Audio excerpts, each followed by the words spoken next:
Hey guys, I'm showing you how I inject Dysport on my lovely husband, and I will also share his results at the end. So first I'm injecting the glabella, and that's going to be composed of the procerus muscle right there in the middle, and then you've got your corrugator supercilii. We really want to have the perfect injection depth here, and that's because that frontalis muscle overlays the glabella, and we have to be mindful so that we don't drop the brows, and we also avoid any eyelid ptosis. So as you can see here, I'm going deep in the middle, and I'm going deep right here. I'm pinching that orbital rim.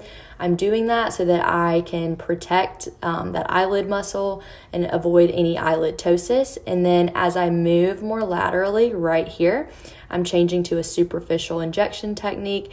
You can see that white bleb. That's exactly what you want, because if you go too deep here, you run the risk of that tox seeping down and affecting that levator palpebral muscle, which can cause that bad eyelid ptosis. So make sure you assess, and then we really want to know where the muscles are. Next, I'm moving on to that frontalis muscle, and that's what causes those forehead lines that we all hate. And I'm having him raise his eyebrows and see where that muscle pulls. You really want to be careful here as well. You don't want to go too low, because if you go too low, you're going to cause heavy eyebrows. You're going to cause a brow drop. So I'm still staying high, but I'm watching where that muscle pulls and placing my product accordingly. And I placed more on that right side because he does have more muscle pull on that side. Okay, lastly, I'm moving on to the orbicularis oculi muscle, commonly known as our crow's feet. Assess and have them smile to determine how many units they're going to need.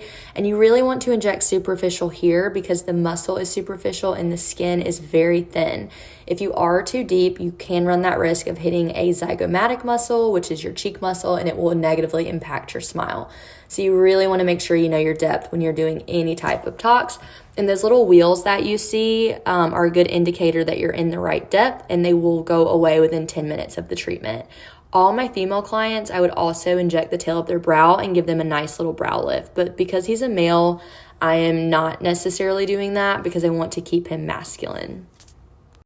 Okay guys, here are the results. So he still has a little bit of movement, but he's looking nice and smooth and happy with those results.